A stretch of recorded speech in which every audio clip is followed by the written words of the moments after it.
Avec la météo qui prévoit pour la matinée de demain de la couverture nuageuse sous le pays, une légère suspension de poussière sur le Manga. Pour des raisons techniques, nous ne sommes pas en mesure de vous présenter les images de la météo. Ainsi dit, l'édition 2020 du prix Mo Ibrahim vient d'être décernée au président de la République, chef de l'État Issoufou Mahamadou. Ce prix institué par la Fondation Mo Ibrahim pour récompenser chaque année un leadership d'excellence en Afrique est décerné au président Issoufou après 4 années de rupture faute de lauréat valable. C'est le plus grand prix d'excellence attribué dans le monde. Le commentaire de Moussa Heya sur ce sujet. Créée en 2006 par l'homme d'affaires britannique d'origine soudanaise, Mo Ibrahim, la fondation Mo Ibrahim vise à soutenir la bonne gouvernance et le leadership de haut niveau en Afrique. Dès l'année suivante, c'est-à-dire en 2007, la fondation institue le prix Mo Ibrahim pour le leadership d'excellence en Afrique, décerné chaque année à un ancien chef d'État ou de gouvernement ayant été élu démocratiquement et qui quitte ses fonctions après avoir respecté son mandat constitutionnel et ayant fait ses preuves d'un leadership exceptionnel. Depuis la libérienne Ellen Johnson Sirleaf, en 2017, ce prix n'a plus été décerné par la fondation Mo Ibrahim qui s'inquiétait du recul de la gouvernance en Afrique au vu de la recrudescence des tentatives de maintien des chefs d'État au pouvoir à travers des changements incessants de constitution. C'est dans ce contexte qu'un chef d'État force l'admiration par son pragmatisme et son constant attachement à l'ancrage des valeurs démocratiques dans son pays. Le président de la République du Niger, Issoufou Mahamadou, au bout de ses 2 mandats constitutionnels, a mis un point d'honneur à quitter le pouvoir en avril, consacrant ainsi la première alternance démocratique dans notre pays. Un geste courageux d'un homme d'État charismatique, dévoué au respect des principes démocratiques, salué par l'ensemble de ses pairs lors des récents sommets de l'Union africaine et de la CEDEAO et félicité par les dirigeants du monde entier. C'est cet homme qui a retenu l'attention du comité du prix Mo Ibrahim cette année. Le comité indépendant a attribué le prix Ibrahim 2020 à Issoufou Mahamadou, président de la République du Niger, je cite, pour son leadership exceptionnel à la tête d'un pays confronté à un cumul de défis apparemment insurmontables. Le comité poursuit en saluant le fait qu'il ait conforté la croissance économique au bénéfice de ses concitoyens et fait preuve d'un engagement indéfectible en faveur de la stabilité régionale et défendu sans relâche le respect de la règle constitutionnelle et démocratique. En annonçant cette décision, le président Festus Mogae, président du comité du prix et ancien président du Botswana, a déclaré, je cite, « Face aux problèmes politiques et économiques les plus graves, notamment un extrémisme violent et une désertification croissante, le président Issoufou a su conduire ses concitoyens sur la voie du progrès. Aujourd'hui, le nombre de Nigériens vivant sous le seuil de la pauvreté est tombé de 40% contre 48% il y a 10 ans. Bien évidemment, les défis demeurent conséquents, mais le président Issoufou a tenu ses engagements auprès du peuple nigérien et leur a ouvert la voie d'un avenir meilleur. Après mûre réflexion, le comité a considéré que le président Issoufou est le digne lauréat 2020 du prix Ibrahim. Fin de citation. C'est une reconnaissance de la transformation du Niger par 10 années de mise en œuvre du programme de la Renaissance. Un programme dont toutes les grandes promesses ont été tenues au cours des 2 mandats du président Issoufou. Cette décision du comité du prix Ibrahim a été applaudie par le philanthrope Mo Ibrahim, président de la fondation qui porte son nom, en disant, je cite, « Je suis très heureux du choix du comité du prix. Le président Issoufou est un dirigeant exceptionnel qui a œuvré sans relâche pour son peuple, pour son pays et pour sa région, en relevant des défis apparemment incommensurables avec courage et détermination. Je suis fier que le président Issoufou soit reconnu comme un exemple de leadership d'excellence et j'espère que son parcours inspirera de nombreuses générations de leaders africains. » Fin de citation. Ce prestigieux prix est une grande fierté pour tout le peuple du Niger, peuple honoré à travers sa personne, selon le président Issoufou, qui s'en est félicité sur son compte Twitter. C'est aussi à la fois une marque de respect pour les capacités du président de la République, chef de l'État, Issoufou Mahamadou, à surpasser les intérêts personnels et résister à la tentation du 3e mandat, pourtant largement à sa portée, et une récompense de ces 2 mandats réussis à la magistrature suprême du Niger. C'est un parcours exceptionnel qui n'est pas à sa toute première récompense. En effet, ces 10 années du président Issoufou à la tête du Niger ont été couronnées de nombreuses distinctions. On peut citer, entre autres, le prix Mandela de la sécurité en décembre 2016 pour sa politique ferme en matière de sécurité nationale et son leadership régional en la matière. Le prix du leadership de Global Hope Coalition lors de l'édition 2018 de la cérémonie Outstanding Leadership Awards le 28 septembre 2018 à New York. Dignité de Grand Croix de l'Ordre international des palmes académiques, la plus haute distinction du CAMES le 25 janvier 2018, décoration en janvier 2017 par le roi Salman Ben Abdelaziz Al Saoud de la médaille d'or du Royaume d'Arabie Saoudite, grand officier de la Légion d'honneur de la République française en mars 2019, le prix du leadership présidentiel 2020 de l'Africa America Institute le 22 septembre 2020 et le prix du leadership transformateur de l'Union africaine le 20 novembre 2020 à l'occasion de la journée africaine de l'industrialisation. À noter aussi, pour s'en réjouir, que le président de la République, chef de l'État Issoufou Mahamadou, est le premier chef d'État francophone lauréat du prix Mo Ibrahim. Il succède dans cette distinction à la présidente Ellen Johnson Sirleaf du Libéria, au président Hifikepunye Pohamba de Namibie, au président Pedro Pires du Cap-Vert, au président Festus Mogae du Botswana et au président Joaquim Sichano du Mozambique. On peut ajouter à cette liste le président Nelson Mandela, nommé premier lauréat honoraire en 2007. Au-delà de la réjouissance, les Nigériens doivent s'unir davantage autour de leur président pour l'aider à finir ce processus salutaire pour tous et confier les rênes du pays à un autre président démocratiquement élu, ce qui fera de notre démocratie nigérienne un exemple pour la sous-région et même au-delà. Ce dernier chantier du président Issoufou est une tâche qui doit fédérer tous les Nigériens afin d'inscrire résolument le Niger sur la voie du développement. Notez que dans une interview accordée à la Radio France Internationale RFI, Mme Aïcha Badiallo, membre du comité du prix Mo Ibrahim, a expliqué les raisons du choix porté sur le président Issoufou Mahamadou du Niger.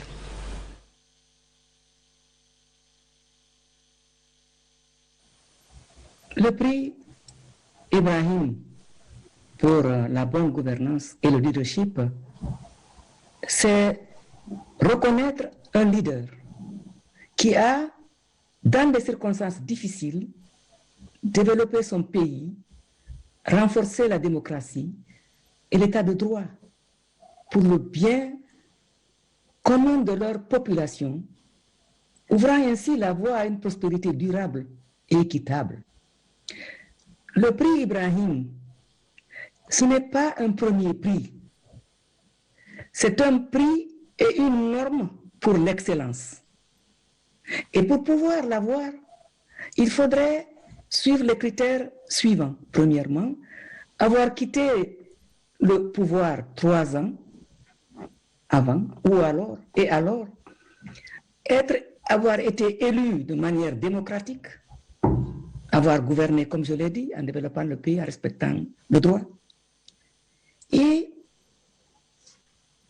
quitter le pouvoir en respectant ce que la Constitution a dit, si c'est un mandat ou si c'est 2 mandats, organiser des élections. C'est-à-dire, c'est arriver par la voie royale et sortir par la voie royale. Et donc, le président Issoufou a été élu la première fois en 2011. Il a été réélu en 2016. Puis en 2020, eh bien, il a quitté après avoir organisé des élections. Donc c'est ce que moi j'appelle venir par la voie royale et sortir par la voie royale. Il a fait preuve d'un leadership exceptionnel et de respect pour la démocratie face à un cumul de défis que vous connaissez tous, sans précédent.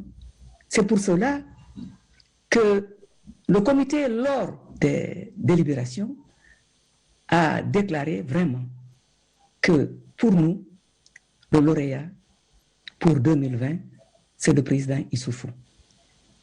Et comme nous sommes dans le mois des droits des femmes, le mois de mars, et qu'aujourd'hui, le 8 mars, c'est la journée internationale du droit des femmes, il est quand même normal que l'on rappelle ce que le président Issoufou a fait pour les femmes.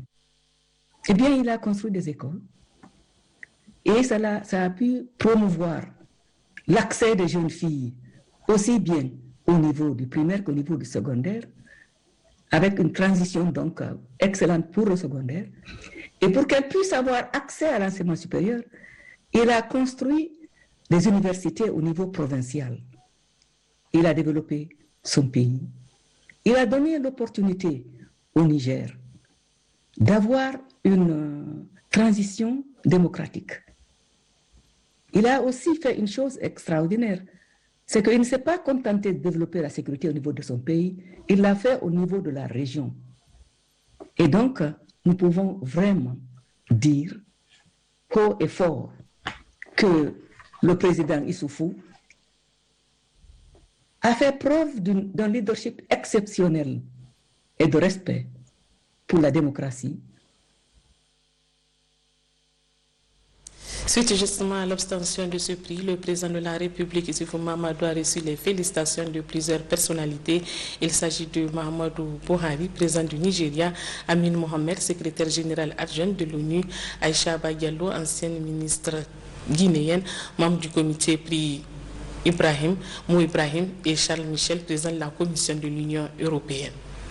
La suite de cette édition, le 8e bataillon de la force conjointe du G5 Sahel, composé de militaires tchadiens en transit à Niamey pour Tillabéri, a reçu ce lundi après-midi la visite du ministre de la Défense nationale.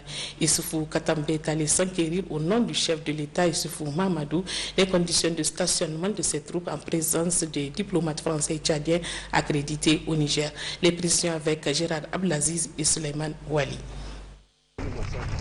Accompagné du chef d'état-major des armées, le général Salif Modi, et du haut commandant de la gendarmerie nationale, le général Salif Ouakasso, le ministre de la Défense nationale, Issoufou Katambe, a été accueilli à son arrivée au camp de transit du 8e bataillon tchadien de la force conjointe du G5 Sahel par le commandant de la dite force, le général Oumar Namata, et le commandant du 10 bataillon, le colonel Saleh Bachar Bederio. Ces deux commandants et le représentant de Barkhane vont donner d'amples explications aux visiteurs relativement à la progression du 8e bataillon de la force conjointe du G5 Sahel sous les regards des diplomates français et tchadiens accrédités au Niger, Alexandre Garcia et Ousmane Sougikoko. Plus tard, Issoufou Katambe va, tout en galvanisant les responsables et des représentants des troupes tchadiennes, livrer le message dont il est porteur. Je voudrais, à l'entame de cette cérémonie, adresser toutes mes félicitations à son Excellence M. Issoufou Mahamadou, président de la République du Niger, chef de l'État, chef suprême des armées, pour le prix Mo Ibrahim qui vient de lui être attribué. C'est une grande fierté pour nous, car cela fait 4 ans que cette distinction, qui récompense chaque année un leadership d'excellence en Afrique, n'avait pas été attribuée. Selon le comité qui décerne le prix, le chef de l'État du Niger s'est illustré par ses efforts pour améliorer le développement socio-économique et le renforcement de la démocratie dans son pays, tout en œuvrant pour la stabilité régionale.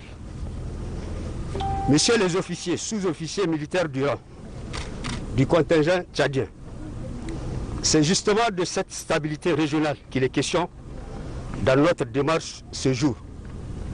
En effet, nous sommes venus au nom de son Excellence M. Issoufou Mahamadou, président de la République du Niger, chef suprême des armées, pour nous enquérir des conditions de stationnement de vos troupes, leur confirmer qu'elles sont chez elles, ici au Niger, autant qu'en terre tchadienne. Nous voudrions adresser par votre canal notre reconnaissance au maréchal Idriss Déby Itno, président de la République du Tchad, président en exercice du G5 Sahel, pour son engagement ferme et la volonté manifeste qu'il démontre en permanence dans la lutte contre le terrorisme et le crime organisé qui gangrène notre espace commun. Nous nous félicitons de son intention clairement affirmée de donner une nouvelle impulsion aux opérations de la force conjointe. Nous saluons également l'appui de la France qui a pris en charge votre conditionnement initial ainsi que la projection du départ du Tchad jusqu'à la zone d'engagement. Messieurs les officiers, sous-officiers et militaires du rang, au sein de la force conjointe, vous constituez le 8e bataillon. Vous serez incessamment engagés auprès de vos camarades des autres bataillons maliens, burkinabés et nigériens de la force conjointe. Cela va se faire dans un premier temps dans la zone dite des 3 frontières, dans le cadre de l'opération d'envergure Sama. Nous n'avons aucun doute sur le professionnalisme et la volonté dont vous vous ferez montre au cours de votre engagement auprès de vos camarades des autres bataillons et en parfaite symbiose avec eux. Connaissant votre réputation, nous sommes assurés que des résultats tangibles découleront des différentes manœuvres engagées. Bonne chance, du courage, morale, morale, morale, morale, morale, morale. Merci. Le ministre de la Défense nationale, Issoufou Ketambe, va enfin faire le tour du camp pour constater l'important équipement militaire des troupes tchadiennes tout en les encourageant. Il faut noter que le départ de ce 8e bataillon de la force conjointe du G5 Sahel, fort de 1800 éléments, est prévu le mercredi prochain pour le département de Terra, région de Tillabéri. Le directeur de cabinet du président de la République, chef de l'État Issoufou Mahamadou, a pris part cet après-midi à Niamey et par visioconférence à un sommet international du secteur privé africain sur la mise en œuvre de la ZLECAf. Le ministre d'État Foumakoy Gadou a à cette occasion livré le message du chef de l'État aux participants. Le point avec Mamadou Idriss Maïga et Yazi Rabiou. Dans le message qu'il a livré au nom du président de la République, chef de l'État Issoufou Mahamadou, le directeur de cabinet du président a tout d'abord remercié l'ensemble des acteurs du secteur privé qui prennent part à ce sommet sur la mise en œuvre de la ZLECAf. En sa qualité de champion de la ZLECAf, la zone de libre-échange continental africain, le chef de l'État Issoufou Mahamadou salue fortement cette initiative qui permet d'approfondir la réflexion sur la partition du secteur privé dans l'opérationnalisation effective de cette décision historique commune, a-t-il déclaré. Je voudrais également souligner que le président Mahamadou Issoufou a reçu en ce jour, 8 mars, le prix Mo Ibrahim pour le leadership et la bonne gouvernance.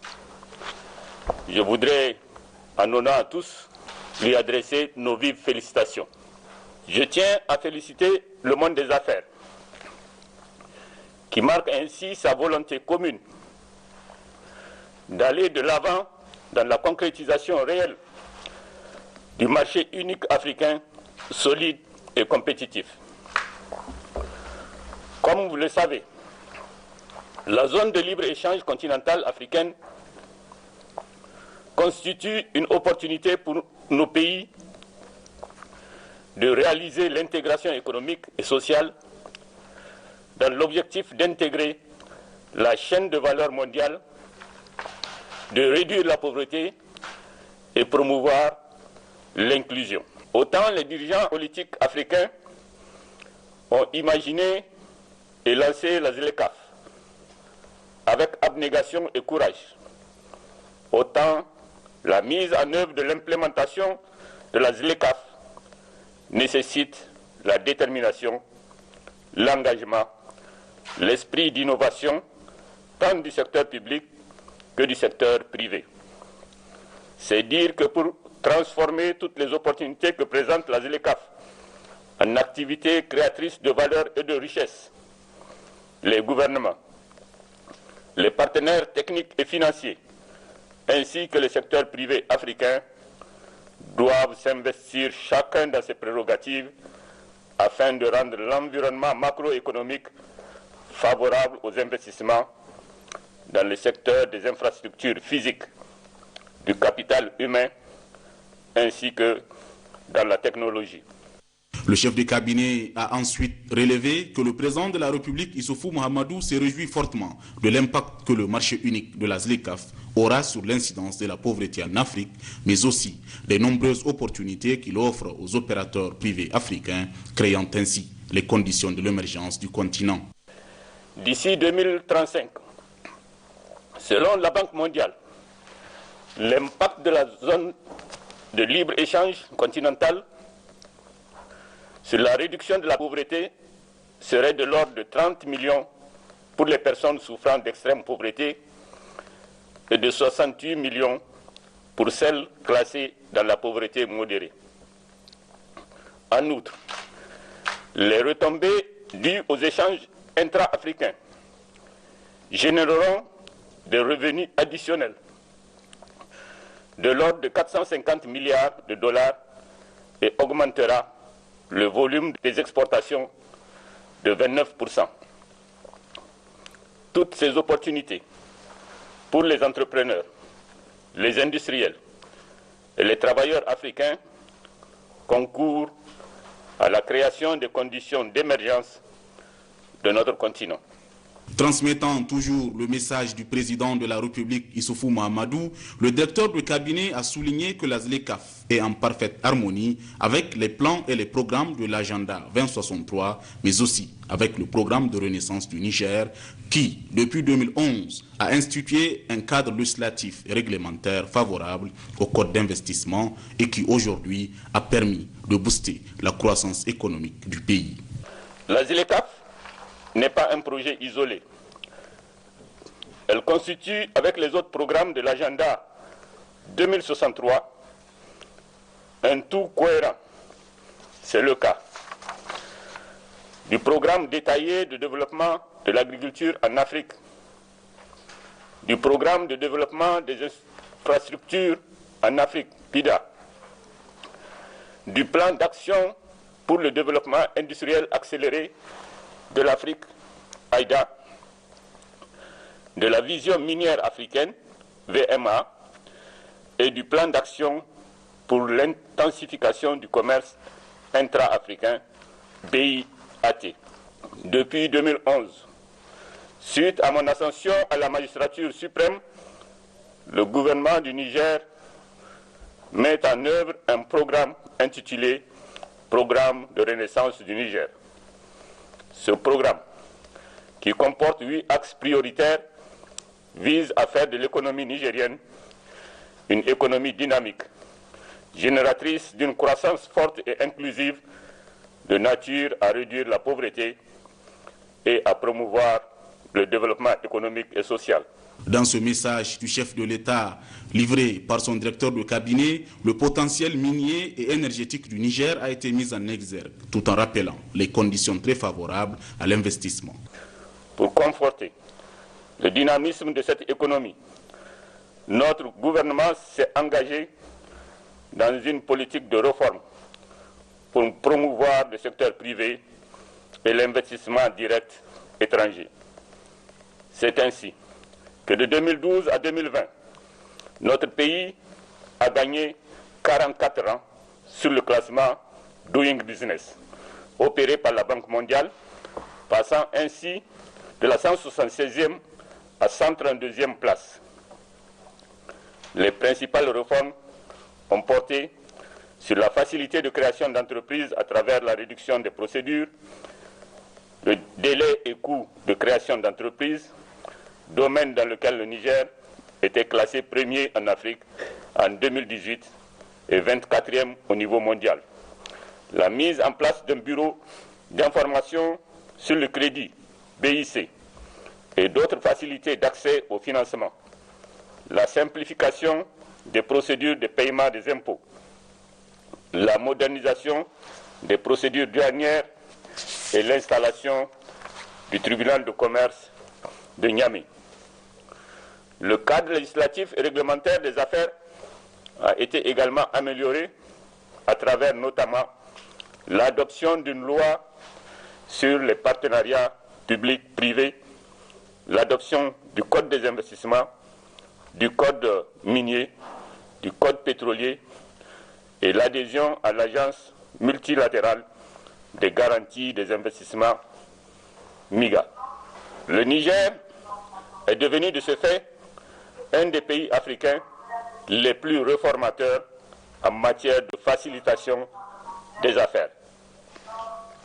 Le taux de croissance de 7% que j'énonçais tantôt sera tiré, entre autres, par l'exploitation du potentiel minier et pétrolier et la fourniture régulière et croissante de l'énergie électrique basée sur la valorisation de nos ressources énergétiques locales.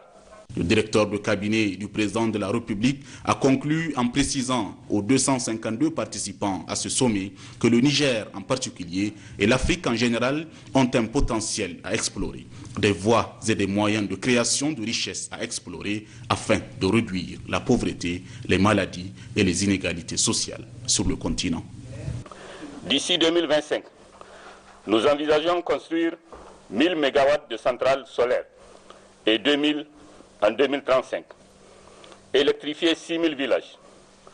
Nous envisageons construire une centrale à charbon de 600 MW et rénover une centrale de 50 MW, intensifier les lignes de transmission et devenir un hub énergétique pour les pays du Sahel et de la CEDEAO.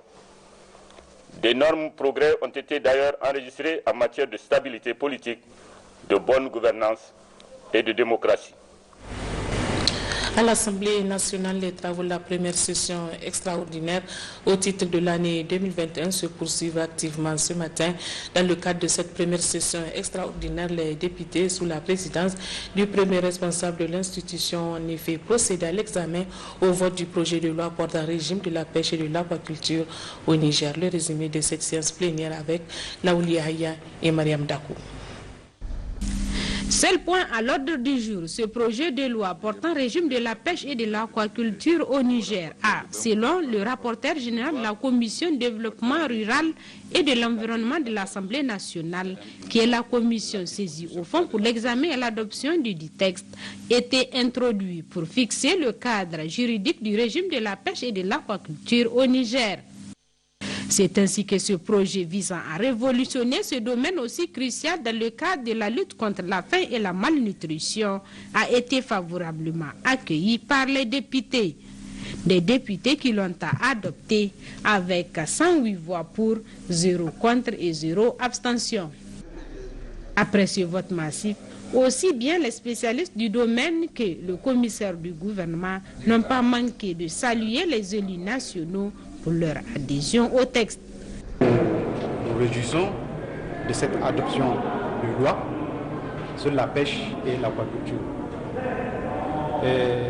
C'est vrai, c'est pas qu'il n'y avait pas une loi, il y avait la loi 98-042 du 7 décembre 1998 relative au régime de la pêche au Niger.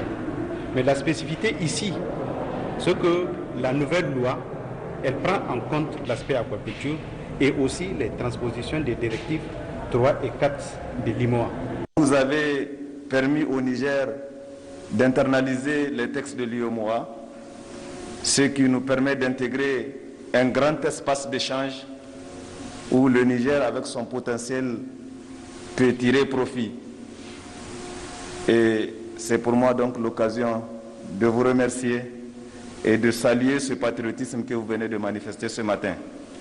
Je voudrais finir, Monsieur le Président, honorables députés, en prenant l'engagement que non seulement le gouvernement va prendre des mesures pour une meilleure vulgarisation de ce texte, pour que tous les acteurs, y compris ruraux, puissent prendre connaissance de son contenu, mais aussi pour une meilleure application de ce texte, parce que c'est cela la finalité. Je vous remercie. Il convient de noter qu'en marge de cette séance plénière, les représentants du peuple ont tenu à rendre un dernier hommage à un agent de l'administration de l'Assemblée nationale rappelé à Dieu. Il convient aussi de noter que les travaux en séance plénière reprendront demain à partir de 9h30 avec à l'ordre du jour l'examen et l'adoption de notre texte de loi. Le Premier ministre chef du gouvernement a procédé ce matin à Tawa au lancement officiel des travaux de construction du barrage de Kaourafoga. C'était en présence des membres du gouvernement, les députés nationaux, les membres du corps diplomatique, des autorités régionales et religieuses, ainsi que plusieurs autres invités. Le point avec Sahabi Marou et Malik Abdraman. C'est un vieux rêve qui est en train de devenir une réalité. Un vieux rêve parce que certains l'ont dit tout à l'heure, c'est il y a plusieurs décennies que les populations attendent cet ouvrage. Alors, le président de la République, vous savez qu'il tient énormément à la réalisation des objectifs liés à la sécurité alimentaire. Ce qu'il avait amené dans son programme de Renaissance, de prévoir, de concevoir l'initiative 3M. Et là, c'est une des applications de cette initiative 3M. Il nous a demandé de venir effectivement le représenter à cette cérémonie à laquelle il devait prendre part personnellement. Mais pour des raisons d'agenda, il n'a pu faire le déplacement. Alors ce vieux rêve est en train de devenir une réalité. Nous sommes ici dans une zone de grands producteurs, mais qui ont d'énormes contraintes en matière de mobilisation des eaux. Et voilà pourquoi cet ouvrage a été conçu pour résoudre effectivement le problème de mobilisation de l'eau pour des fins agricoles et à des fins pastorales, et également à des fins environnementales, parce qu'ici, comme vous le constatez, nous sommes dans un relief très marqué avec des érosions hydriques très fortes. Et avec ce barrage, ça va permettre d'atténuer le phénomène de dégradation des terres, notamment celles qui sont en aval. Et cet ouvrage va contribuer à la production agricole, agro-pastorale et piscicole, et même à la restauration de l'environnement, comme cela a été dit tout à l'heure par les différents intervenants. C'est vraiment une zone, je disais, de grands producteurs, mais qui ont des grosses contraintes en matière de terre, de disponibilité de terre. Vous avez vu qu'il y a beaucoup de montagnes, il y a insuffisamment de terres cultivables, mais les gens sont très très portés à la production agricole. Et ici, c'est vraiment un coup de pouce qu'on leur donne. Et vous verrez les quelques 400 hectares qui vont être aménagés, ce que ça va donner comme plus en matière de production agricole. Donc c'est dans ce sens-là que nous disons bravo vivement la réalisation de cet ouvrage qui va certainement permettre aux producteurs d'accroître leur capacité de production, accroître l'emploi, et puis ça va pouvoir en tout cas booster notre économie dans la région et même dans le pays. Nous souhaitons que les populations s'investissent dans la réalisation des activités qui ne vont pas tarder. Dès que l'ouvrage sera terminé, elles vont pouvoir bénéficier des retombées directes de cet ouvrage-là. Comme vous l'avez compris, le Premier ministre chef du gouvernement, Brigitte Raffini, a procédé ce matin à Tawa au lancement officiel des travaux de construction du barrage de Kaoura-Foga. C'est en présence des membres du gouvernement, des députés nationaux, les membres du corps diplomatique, les autorités régionales et religieuses, ainsi que plusieurs autres invités. Le point avec Sabi Marou et Malik Abdraman. À cheval entre la commune de Badiguichri et celle d'Al-Akaï, le barrage de Kaoura-Foga, dont les travaux ont été lancés officiellement ce lundi 8 mars, est un vieux rêve devenu réalité.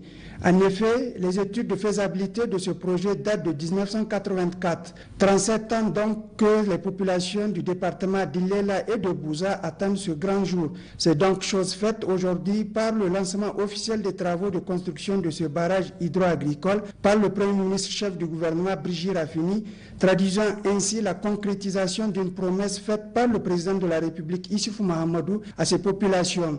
D'où leur forte mobilisation pour témoigner de cet instant solennel. Occasion pour le chef de Kaoura Acha de remercier au nom des populations bénéficiaires les autorités de la 7e République pour la concrétisation de ce vieux rêve. Le secrétaire général de la région de Tawa, Miko Ibrahim, a quant à lui transmis la reconnaissance des populations de l'ADER pour le démarrage de travaux de ce projet ainsi que pour les multiples réalisations dont ont bénéficié les populations de l'ADER. D'un coût global de plus de 5 milliards de francs CFA, le barrage de Kaoura-Foga est financé par la coopération allemande à travers la KfW et l'État du Niger. Cette réalisation de cet ouvrage revient en fort engagement personnel entre la chancelière allemande, Madame Angela Merkel, et le président de la République, son Excellence Mahamadou Issoufou. Cette réalisation du barrage Kawa s'inscrit dans une longue et très fructueuse collaboration nigéro-allemande qui a commencé brièvement après l'indépendance du Niger. Au cours de cette collaboration historique et multiforme qui touche les différents secteurs de développement, nous avons toujours mis l'accent sur l'accès des populations aux services sociaux de base, comme l'éducation et la santé, à la décentralisation et au développement rural, notamment le secteur agricole qui occupe plus de 80% de la population. Le barrage de Kaura, une fois achevé, va contribuer au développement des activités agricoles par l'intensification des cultures irriguées, la pratique de la pisciculture et la production fourragère sur une grande superficie. Le barrage du Kaura est un ouvrage à but multiple dont les objectifs assignés à sa construction sont l'amélioration de la production agricole, la satisfaction des besoins en eau pour l'usage de recycle et l'environnement du cheptel, la création d'activités génératrices dérivées dans la zone du projet, la protection contre les inondations des infrastructures, et des terres agricoles en aval, la restauration de l'environnement. Le barrage, une fois construit, permettra de stocker 2,3 millions de mètres cubes d'eau, de développer l'irrigation et la pêche avec l'aménagement de 400 hectares d'hectares et l'empoisonnement de 100 hectares de plans d'eau, à abreuver au moins 6 unités de bétail par tête.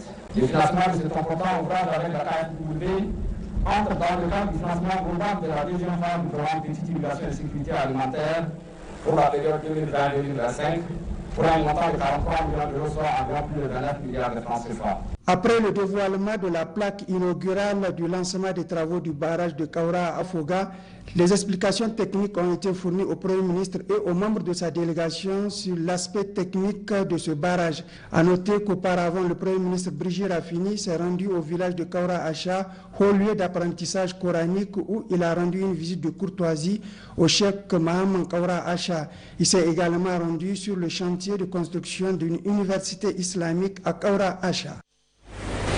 Ce lundi 8 mars est célébrée la Journée internationale des droits des femmes. À l'origine de cette journée, des luttes ouvrières et de nombreuses manifestations des femmes réclamant le droit de vote, de meilleures conditions de travail et l'égalité entre les hommes et les femmes au début du XXe siècle. Gérard Abdelaziz pour le rappel des faits. Selon le site internet officiel du 8 mars, l'origine de la Journée internationale des droits des femmes, appelée de nos jours Journée internationale de la femme, s'ancre dans les luttes ouvrières et les nombreuses manifestations de femmes réclamant le droit de vote, de meilleures conditions de travail et l'égalité entre les hommes et les femmes qui agitèrent la Russie, l'Europe et le monde occidental au début du XXe siècle. La création d'une journée internationale des femmes est proposée pour la première fois en 1910 par la journaliste allemande Clara Zetkin lors de la conférence internationale des femmes socialistes qui s'est tenue à Copenhague, Danemark, en présence de centaines de femmes venues de 17 pays. Aussitôt adoptée, l'idée s'inscrit alors dans une perspective révolutionnaire et servira en premier lieu la lutte pour le droit de vote des femmes. Ce n'est qu'à partir de 1917 que la tradition du 8 mars se met en place, alors que 2 millions de soldats sont morts pendant la guerre. L'insupportable misère de l'hiver 1916-1917 en Union soviétique fait éclater la révolution et la grève des femmes. Ces dernières, ouvrières et ménagères, défilent paisiblement à Petrograd, Saint-Pétersbourg, la capitale russe de l'époque. Elles réclament du pain et le retour de leurs maris partis au front, la paix et la République, et initient le premier jour de la révolution russe. Après 1945, la Journée internationale des femmes devient une tradition en France, en Italie et dans les pays occidentaux. La Journée internationale des femmes est reconnue officiellement par les Nations Unies en 1977. La France la reconnaît officiellement en 1982. Le ministère de la Promotion de la Femme a célébré la Journée internationale de la femme avec la plateforme des femmes leaders du Niger qui a initié une conférence débat pour marquer l'événement d'un saut particulier ce matin. Conférence débat sur deux grands thèmes, leadership et participation politique des femmes au Niger et tolérance zéro violence pour l'atteinte de l'égalité des sexes et l'autonomisation des femmes et des filles au Niger. Le point avec Jocelyne Amoussou et Habibou Abdraman. Hymne des femmes pour rappeler à chacune de ces femmes leaders les responsabilités qui les attendent en matière de promotion des droits des femmes, surtout en cette période de la pandémie de la Covid-19 qui impacte beaucoup plus économiquement sur les femmes au Niger. D'où le thème de cette 46e journée internationale de la femme au Niger, leadership féminin pour un futur égalitaire dans le monde libéré de la Covid-19. Des progrès remarquables ont été réalisés pour les femmes et les filles. Mais beaucoup reste à faire pour veiller à ce que les voix des femmes soient non seulement entendues, mais aussi suivies des faits. Il est aussi urgent d'augmenter la participation des femmes à la prise de décision pour garantir que les questions prioritaires des femmes reflètent les principes socio-démocrates des sociétés justes, équitables, qui soutiennent et encouragent tous les citoyens. L'organisation de cette conférence est de contribuer à la création d'espaces au sein des mouvements des femmes, en encourageant le dialogue intergénérationnel sur l'égalité des genres et l'élimination des violences faites à l'égard des femmes, de la participation et de l'engagement des jeunes, en particulier les filles. Dans cette initiative, la plateforme des femmes leaders est soutenue par l'Union européenne et les Nations unies à travers le programme Spotlight. Nous devons célébrer les efforts considérables déployés par les femmes et les filles partout dans le monde pour façonner un futur plus égalitaire suite à la pandémie de Covid-19 et mettre en lumière les lacunes à combler, à commencer par la présence des femmes dans les instances de prise de décision et surtout de faire en sorte que les violences soient bannies de nos communautés. Le programme Spotlight, qui est une initiative pluriannuelle de l'Union européenne et des Nations unies, qui a pour objectif majeur l'élimination de toutes les violences à l'égard des femmes et des filles au Niger. L'État n'est pas en reste et au cours de cette cérémonie, l'honneur a été fait à l'ancienne ministre de la Promotion de la Femme qui a permis la révision à la hausse de la loi sur le quota. Là, nous disons que vraiment on ne fera pas, on ne se mettra pas de côté. Le thème, en tout cas, il fait allusion à la Covid-19. Et nous pensons que le Niger a joué un grand rôle par rapport à la lutte contre la Covid-19 et particulièrement notre ministère. Nous avons informé, nous avons formé les femmes à travers toutes les mesures barrières. L'État a beaucoup fait parce que pour toutes les couches sociales surtout.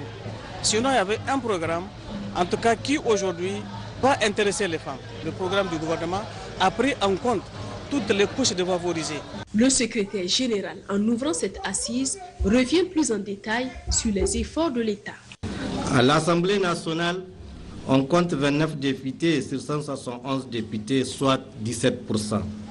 Au gouvernement, 7 femmes ministres sur les 42, soit également 17%. Sur 1525 postes de responsabilité de la fonction publique, il y a 178 femmes, soit 12%. Pour la nouvelle législature, dont son mandat va débuter le 17 mars prochain, vont siéger 43 femmes députées sur 166 députés élus, soit 25,90%, donc 26%, ce qui dépasse même la loi sur le quota qui a prévu 25%. À travers cette rencontre, les femmes leaders vont échanger sur deux grandes thématiques. L'une sur leadership et participation politique des femmes au Niger et l'autre sur tolérance zéro violence pour l'atteinte de l'égalité des sexes et l'autonomisation des femmes et des filles au Niger.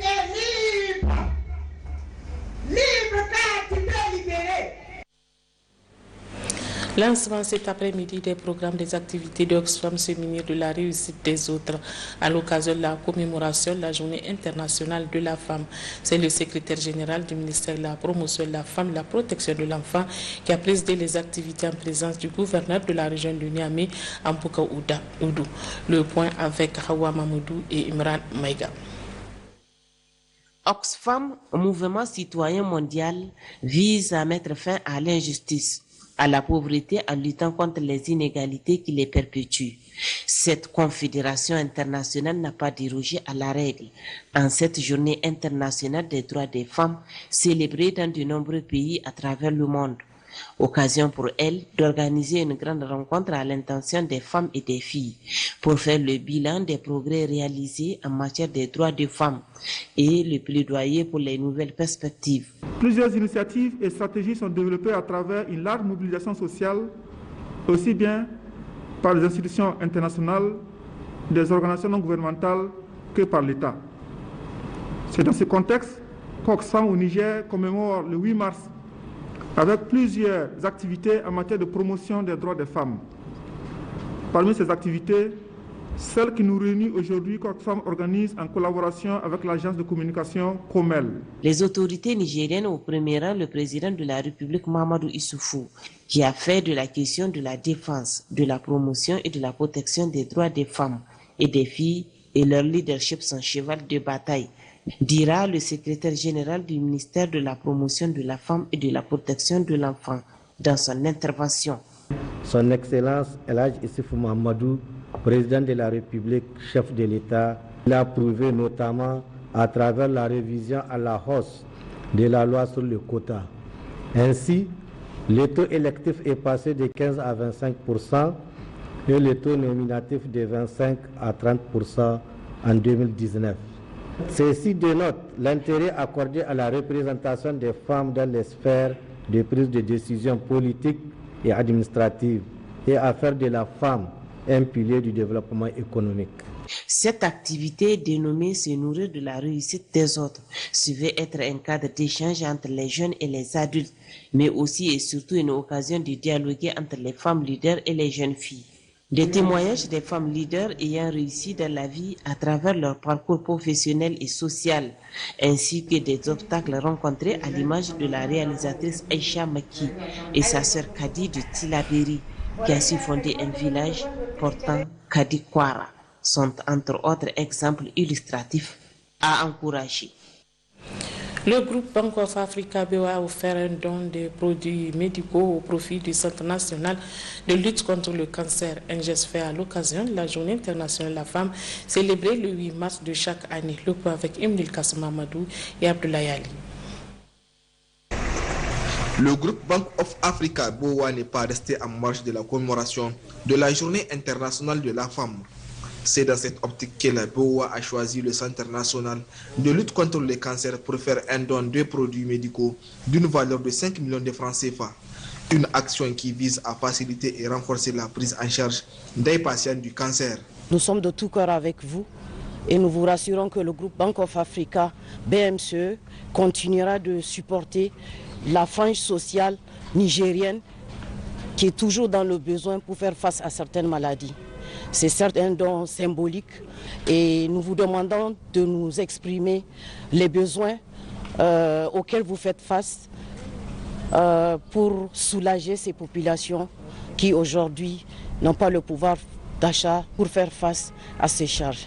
En réceptionnant le don, le directeur général du Centre national de lutte contre le cancer a exprimé tous ses remerciements au groupe BOA pour cet acte noble qui participe au bon fonctionnement de cette structure médicale. C'est vraiment une belle opportunité aujourd'hui que nous accueillons de la part de la BOA qui a vraiment bien voulu profiter de cette journée pour nous apporter ce don de médicaments composés d'antibiotiques, d'anticancéreux, de solutés et d'antidouleurs. La douleur étant un élément essentiel des malades qui souffrent de cancer. C'est vraiment, nous vous remercions infiniment, que Dieu vous récompense infiniment et qu'il nous permette aussi de continuer ensemble nos efforts communs pour accompagner les malades, afin que vraiment qu'on puisse faire ce qu'on peut pour soulager leur souffrance. L'équipe de la BOA a mis à profit cette cérémonie de donation pour effectuer une visite guidée au niveau de certains compartiments du centre de lutte contre le cancer. Ce 8 mars 2021 a été célébré par les femmes de la Société d'exploitation des eaux du Niger. Cette rencontre marquée par une projection vidéo des activités de cette société qui implique la femme aux métiers techniques et professionnels et les opportunités pour une plus grande participation de la jeune fille dans la société. Le point avec Jamila Madou et Saadou Inoua Ali. L'implication de la jeune fille aux métiers socio-professionnels est l'un des sujets qu'encourage la Société d'exploitation des eaux du Niger. À travers ces vidéos, les jeunes filles sont invitées à découvrir l'environnement de l'exploitation et le traitement d'eau. Une occasion que beaucoup saisissent pour le choix de leur métier après les études. Ceci se matérialise par une collaboration entre la Société d'exploitation des eaux du Niger et le lycée d'excellence afin d'encourager les élèves à cultiver l'esprit de recherche scientifique. Au cours de cette signature de convention, le directeur général de la SEN a encouragé cet engagement avec les responsables des établissements scolaires. Des opportunités, nous allons en avoir. Et j'invite le DRH qui est juste à la première table à penser à ces actions de WIDO quand nous allons devoir embaucher, promouvoir et les 160 personnes qui vont bientôt partir à la retraite, quand on va devoir embaucher et promouvoir aussi pour répondre à la croissance de notre activité au Niger, puisqu'il y a tous les jours plus de branchements, il y a tous les jours plus de clients à satisfaire. Et ça, c'est un événement et ça doit donner à chaque fois des opportunités pour les femmes nigériennes, pour rejoindre la SEN et travailler au sein de la SEN.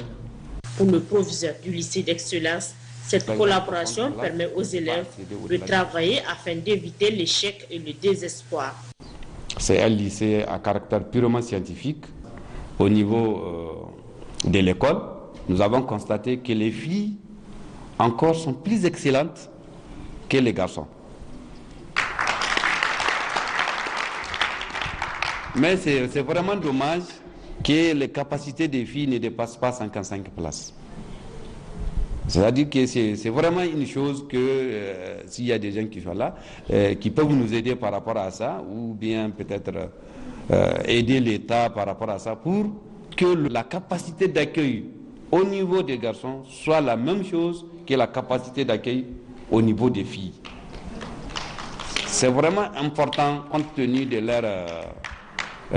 leur capacité, de leur pouvoir de bien faire, vraiment même au niveau du concours. Parce que c'est qu'on nous a toujours reproché que quand on organise le concours, on peut trouver une fille qui a 15 de moyenne, mais compte tenu du fait qu'il n'y a pas de place, on se retrouve qu'on est obligé de prendre un garçon qui a 12 de moyenne. Une rencontre qui a facilité des échanges fructueux sur la responsabilité de la femme, engendrée par des avancées significatives enregistrées au sein de cette administration. L'ONG AFV et CARE Niger ont célébré hier en prélude à la journée commémorative des droits de la femme. Ces manifestations se sont déroulées dans la commune rurale de Dogo, région de Zender. Le point avec Aritrosa Ilawali Hussein.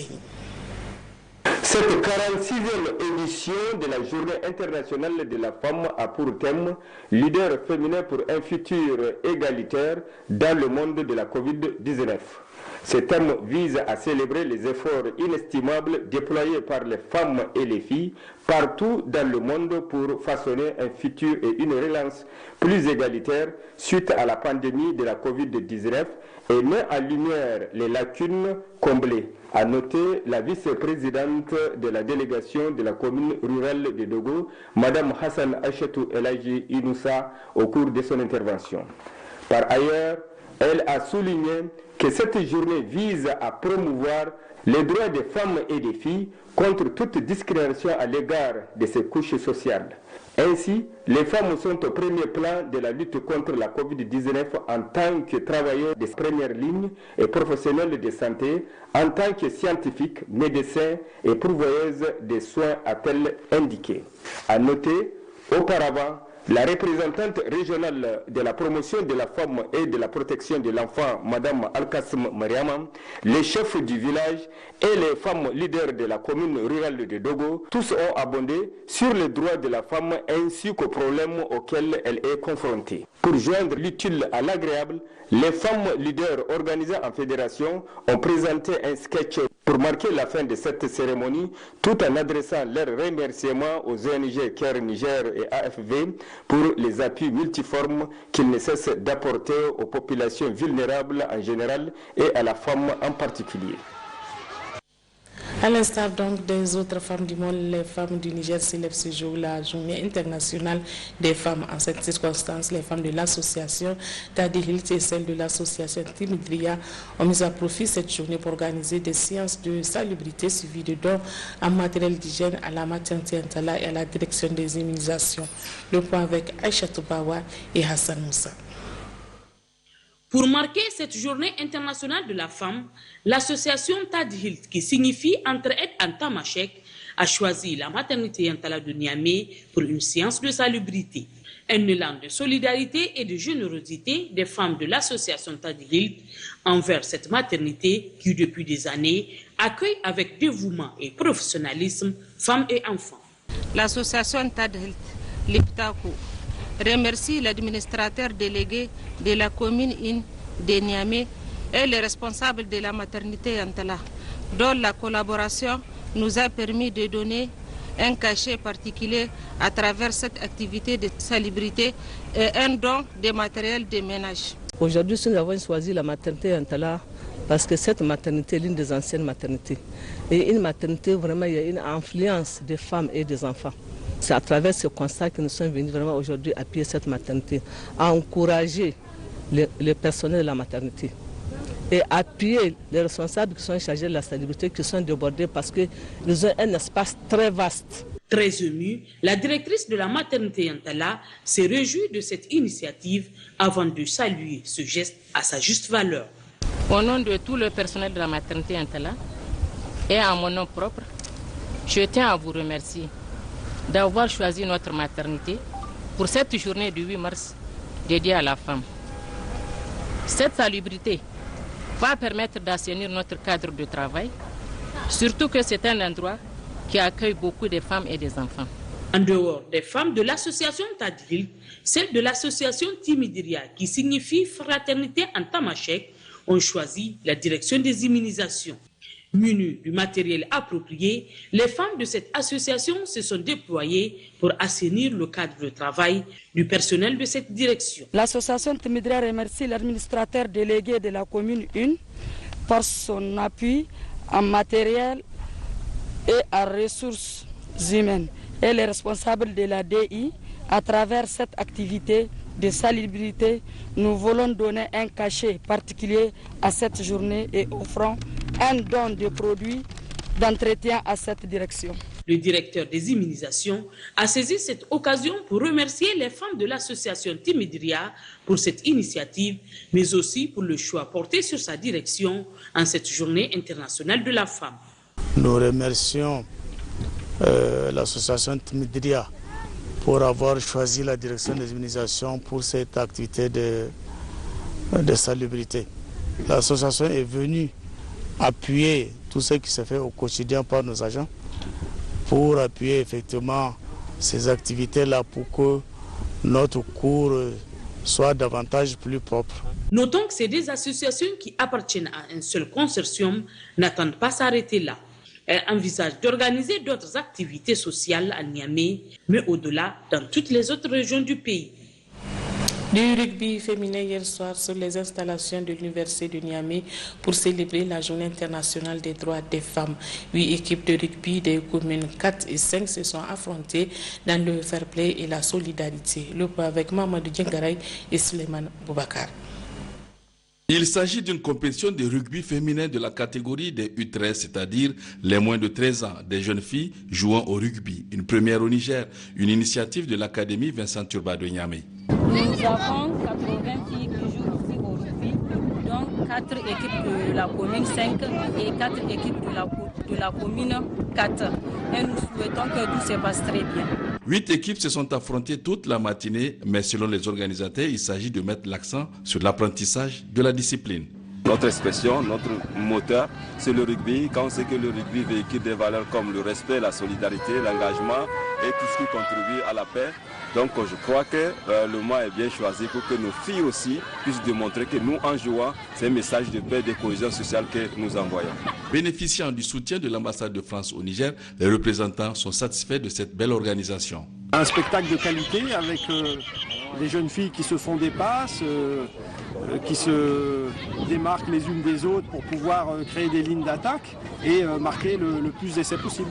Le sport scolaire, c'est un petit peu, je dirais, le terreau pour identifier les futurs talents. Je tiens à préciser que c'est la première fois qu'un tournoi féminin de rugby pour les moins de 13 ans est organisé au Niger. Donc c'est une grande fierté que l'ambassade de France puisse participer au soutien de cet événement. Même les parents des joueuses sont unanimes qu'il s'agit d'une belle initiative qui a besoin d'être soutenue. Généralement, c'est les garçons qui sont dans les rues, qui jouent, et on a l'impression que dans ce pays, c'est comme si les jeux sont à donner aux garçons. Mais là, donner une chance à des enfants, des jeunes filles, moi je me dis c'est un truc bien et à encourager surtout. J'ai ma fille qui joue de l'école à Sifa. Elle est venue, on est venu l'encourager. C'est vraiment, elle était très contente d'être sélectionnée. C'est vraiment, elle nous a tous incités à vraiment venir la voir jouer. C'était une bonne chose vraiment. On apprécie vraiment ce genre d'initiative. C'est une façon pour ces jeunes filles de célébrer le 8 mars à travers une activité sportive. C'est également l'occasion pour la Fédération de rugby de faire la promotion de ce sport chez les dames. Notez à présent que le gouverneur de la région de Zender s'est rendu ce matin au bureau de la douane de la région pour encourager et féliciter les éléments de la douane qui viennent de saisir une importante quantité de drogue. Le point avec Kassim Moutari et Abdraman Mazou. Coup de chapeau aux éléments du bureau de douane de Zender et de la police régionale qui viennent de mettre la main sur un trafiquant de drogue qui se réclame transitaire de profession. Ainsi, il a été saisi une importante quantité de stupéfiants enfouis dans des cartons dans un camion gros porteur destiné à être écoulé vers le pays voisin, à savoir le Nigeria. Il s'agit de plus de 2 700 000 comprimés de drogue, toutes catégories confondues, estimées à plus de 3 milliards de francs CFA. Aussitôt informé, le gouverneur de la région de Zander est allé constater de visu cette importante opération de saisie. Issa Moussa a saisi cette opportunité pour remercier et encourager les éléments de la douane et de la police régionale au nom des plus hautes autorités du pays, au premier chef, le président de la République, chef de l'État, Issou Mahamadou. Ces produits sont des produits extrêmement nocifs pour notre jeunesse. Et c'est pourquoi, sur toutes les entrées à la frontière, nous avons posté des éléments de la douane et des autres forces de défense et de sécurité pour nous aider à dénicher, à détecter aussi bien ceux qui transportent et qui introduisent ça, mais également dans les zones urbaines et rurales, ceux qui consomment ça. Nous vous remercions au nom du président de la République de tout le travail que vous êtes en train de faire pour notre pays et particulièrement pour notre région. Pour sa part, le chef de bureau de douane de Zender, l'inspecteur principal Soumana Salif Di Pascal, brosse ici la situation. Cette opération, c'est dans le cadre de notre activité quotidienne. Donc, un nécessaire est venu nous voir pour les formalités d'un conteneur de produits pharmaceutiques en transit sur le Nigeria, en passant par Magaria. Et comme d'habitude, nous avons demandé à d'abord ouvrir le conteneur et écouler. Les agents sont partis, ils ont écoulé le conteneur, ils ont pris les échantillons de chaque carton pour l'amener au bureau. Donc en traitant les produits, j'ai vu un produit dont j'ai eu des doutes par rapport à ce produit-là, qui m'a semblé voir une fois à la télé lors d'une saisie de l'Ortis. Alors j'ai fait appel à nos collègues de la police pour en savoir plus. Et ils m'ont confirmé que c'est bien du tramadol. Il est à noter que les agents de la douane de Zander ne sont pas à leur première prouesse. En effet, les éléments du colonel Alassane ont toujours mené un combat sans merci contre les trafiquants de stupéfiants afin de sécuriser davantage les populations contre ce fléau. Et puis ouverture ce matin à Difa des travaux de l'Assemblée consulaire régionale de Difa. La cérémonie d'ouverture de cette rencontre est placée sous la présidence du secrétaire général de la région. Le compte rendu est signé Abdrahman Boukari et Abdrahman Majiri. Procéder au bilan des activités de l'année 2020 suivi du diagnostic des problèmes qui assaillent les différents secteurs de l'économie régionale et partant proposer des pistes à des solutions. Telles sont donc au menu des travaux de l'Assemblée consulaire régionale de Difa. Une occasion donc pour le président de la Chambre de commerce et d'industrie du Niger, dans sa note introductive à cette session, de magnifier une fois de plus toute sa solidarité et sa compassion à l'endroit des populations de la région de Difa victimes des atrocités de la nébuleuse Boko Haram qui ont du coup secoué l'économie régionale. En effet, les problèmes sécuritaires qui assaillent la région ont entraîné la fermeture de plusieurs magasins et autres commerces, laissant la place aux surenchères et aux pénuries. Mais ce qui peut d'ailleurs être qualifié de désastre économique aujourd'hui est surtout la difficulté d'exploiter tous les potentiels pour l'exercice de certaines activités jadis florissantes et très lucratives qui faisaient la fierté des populations et des opérateurs économiques de la région, notamment la production et la commercialisation du poivron et du poisson. Cette insécurité n'a pas aussi épargné le développement du secteur de l'élevage dans la région faisant partie du fleuron de notre pays. À tout cela est venue s'ajouter la décision de fermeture de leurs frontières prise par les autorités nigérianes, mettant un coup d'arrêt aux activités du commerce transfrontalier résiduel qui s'y exerçaient encore. Je voudrais vous exprimer toute notre solidarité dans cette situation qui vous affecte au premier plan, mais au-delà notre pays en termes d'impact négatif. Je voudrais surtout rappeler que nous sommes tous interpellés, pouvoirs publics et privés, pour mener des réflexions propres à amoindrir les impacts de ces situations sur l'économie de votre région et sur l'économie nationale. Intervenant à son tour, le secrétaire régional de la région de Difa, M. Yahya Godi, a rassuré les consulaires de l'entière détermination et disponibilité constante des autorités régionales à créer les conditions pour une reprise effective des activités économiques, et ce, à travers l'ouverture de plusieurs chantiers. Il s'agit, entre autres, de la reprise du bitumage de la route Difa-Ngingimi, frontière Tchad, dont les travaux déjà lancés le 25 septembre 2020 sont au cœur des autorités régionales. En atteste le déplacement tout récent du gouverneur de la région de Difa pour dénoncer le retard accusé par les entrepreneurs pour qu'ils se ressaisissent et démarrer impérativement les travaux.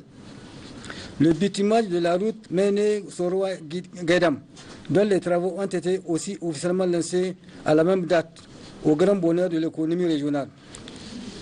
La réalisation de ces infrastructures garantira la promotion des échanges avec les pays voisins.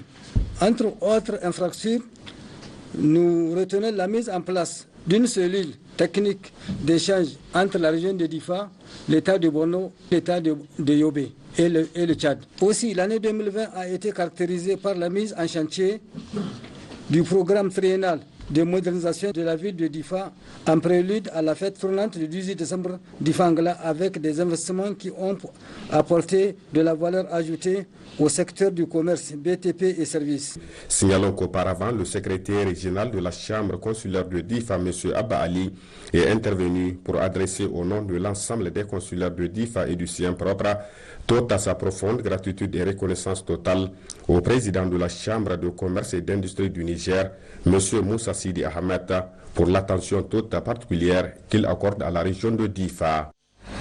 Et le volet reportage de cette édition nous amène dans la région de Dosso, où une de nos équipes s'est intéressée à l'exécution du niveau des programmes dans les établissements scolaires de la région. Le reportage est signé Omar Goubé et Moussa Namewa. C'est une tradition pour les responsables des établissements secondaires de la ville de Dosso de multiplier les stratégies nécessaires au bon fonctionnement de l'école nigérienne, comme ce fut le cas de cette année en cours. Donc en ce qui concerne le taux d'exécution du programme de mon établissement, vraiment, nous on peut dire qu'il est élevé. Ça varie d'une discipline à une autre. Dans la plupart des disciplines, ça dépasse les 60%. Parce que les professeurs font de leur mieux. Il y a ceux, parmi eux, à part leur cours qu'ils assurent, c'est-à-dire les heures officielles, ils les ramènent encore les enfants dans les soirées. Moi, dans les soirées, chaque soir, je viens à l'école pour constater des vies. Vraiment, il y a même les petites classes, à part même les grandes classes, il y a des professeurs qui amènent les élèves. Maintenant, pour faire des cours d'avancement. Parce qu'on ne peut pas dire du cours de rattrapage, parce que c'est quand on est en retard qu'on peut parler du cours de rattrapage. On vous remercie quand même l'État aussi. L'État fait des efforts, l'État fait beaucoup d'efforts. Quand vous prenez cette année par exemple, l'État nous a donné des kits scolaires de la 6e à la terminale. Les élèves ont eu des kits scolaires, des cahiers, des bics. À part ça encore, il y a les bavettes. On nous a donné 2 bavettes par élève. Le secteur primaire enregistre une très bonne avancée, comme nous le dit la directrice d'une école de la place. Dans l'exécution du programme, dans les grandes classes, nous sommes presque à 80%, parce que déjà dans les CM2, nous avons même commencé à faire les examens blancs. Maintenant, dans les petites classes, ça avoisine les 70 à 75%. On rencontre certaines difficultés, surtout dans les petites classes, où il nous faut faire recours toujours à des séances de rémédiation. Quant aux élèves, ils sont aussi conscients de l'engagement des autorités à assurer le bon fonctionnement de l'école nigérienne. Vraiment, dans notre établissement, les cours sont vraiment dans les bonnes conditions, quoi. Comme l'ont souligné ces élèves et responsables de ces établissements, l'engagement de tous est nécessaire pour que l'école nigérienne retrouve ses lettres de noblesse.